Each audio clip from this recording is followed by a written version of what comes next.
നമസ്കാരം. അമേരിക്കയുടെ തലപ്പത്ത് രണ്ടാം തവണയും എത്തിയതോടെ മറ്റ് രാജ്യങ്ങളെ കണ്ണുവെക്കുക എന്നത് ട്രംപിന്റെ സ്ഥിരം ശൈലിയായി മാറിയിരിക്കുകയാണ്. കാര്യങ്ങളെ സാധിച്ചെടുക്കാൻ സമ്മർദ്ദം ചെലുത്തുക, അതാണ് ട്രംപിന്റെ നയം. അതാണ് ഗ്രീൻലാൻഡ് വിഷയത്തിൽ കണ്ടത്.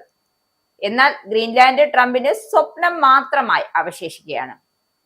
ഇപ്പോ അതാ ട്രംപിന്റെ പുതിയ ഉള്ളിരിപ്പ് കൂടി പുറത്തെത്തിയിരിക്കുകയാണ്.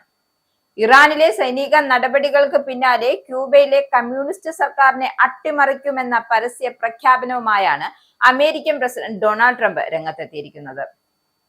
വൈറ്റ് ഹൗസിൽ ഇന്റർ മയാമി ഫുട്ബോൾ ടീം അംഗങ്ങളുമായി നടത്തിയ കൂടിക്കാഴ്ചയ്ക്കിടെയായിരുന്നു ട്രംപ് തന്റെ രാഷ്ട്രീയ ലക്ഷ്യം വ്യക്തമാക്കിയത്. ക്യൂബയ്ക്കെതിരെ ശക്തമായ സാമ്പത്തിക ഉപരോധങ്ങൾ ഏർപ്പെടുത്തിയതിനും ഭരണകൂടത്തെ പ്രതിരോധത്തിലാക്കുന്നതിനും നേതൃത്വം നൽകുന്ന വിദേശകാര്യ സെക്രട്ടറി മാർക്കോ റൂബിയോ ട്രംപിനെ പ്രത്യേകം അഭിനന്ദിക്കുകയും ചെയ്തിരുന്നു. ജനുവരിയിൽ വെനസ്വേലയിൽ നടത്തിയ അധിനിവേശത്തിന് പിന്നാലെയാണ് ക്യൂബയെ സാമ്പത്തികമായി തകർക്കാനുള്ള നീക്കങ്ങളാണ് അമേരിക്കയിൽ നടക്കുന്നത്. ക്യൂബയുടെ പ്രധാന ഇന്ധന സ്രോതസ്സായ വെനസ്വേലയിൽ നിന്നുമുള്ള എണ്ണ ഇറക്കുമതി ട്രംപ് പൂർണ്ണമായും അങ്ങ് തടഞ്ഞു. ക്യൂബയ്ക്ക് ഇന്ധനം നൽകുന്ന രാജ്യങ്ങൾക്കെതിരെ കർശന ഉപരോധം ഏർപ്പെടുത്തുമെന്ന ഭീഷണിയും നിലനിൽക്കുന്നുണ്ട്.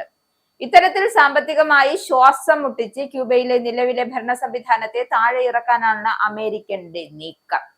മേജർ ലീഗ് സോക്കർ ചാമ്പ്യന്മാരായ ഇന്റർ മിയാമി ഫുട്ബോൾ ക്ലബിന്റെ ആഘോഷ പരിപാടിയിൽ വൈറ്റ് ഹൗസിൽ സംസാരിക്കുകയായിരുന്നു ട്രംപ് ഇക്കാര്യം വ്യക്തമാക്കി. നിങ്ങളും നിരവധി ആളുകളും ക്യൂബയിലേക്ക് മടങ്ങാൻ പോകുന്നു എന്നാണ് ട്രംപ് പറഞ്ഞത്. മിയാമിയിലെ ക്യൂബൻ പാരമ്പര്യമുള്ളവരോട് ട്രംപിന്റെ ഇത്തരത്തിലുള്ള പ്രസ്താവനയായിരുന്നു.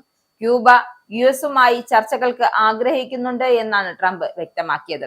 പശ്ചിമേഷ്യയിലെ സംഘർഷം രൂക്ഷമായി തുടരുന്നതിനിടെയാണ് അടുത്ത സൈനിക നീക്കം സംബന്ധിച്ച ഈ തീരുമാനം അല്ലെങ്കിൽ ഈ സൂചന കൂടി ട്രംപ് നൽകിയത്.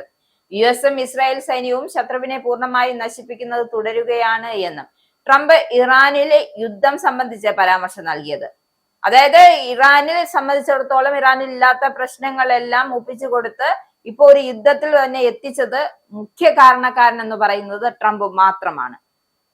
അപ്പോ അടുത്ത യുദ്ധം എന്ന് പറയുന്നത് ക്യൂബയിലേക്ക് നടത്തുമെന്ന മറ്റൊരു കാര്യമാണ് ഇപ്പോൾ ട്രംപ് വ്യക്തമാക്കിയിരിക്കുന്നത്. വിദേശകാര്യ സെക്രട്ടറി മാർക്കോ റൂബിയോയാണ് അതിശയകരമായ പ്രവൃത്തി എന്നാണ് ട്രംപിന്റെ ഈ പ്രവൃത്തി അല്ലെങ്കിൽ പ്രസ്താവനയെ പുകഴ്ത്തിയത്.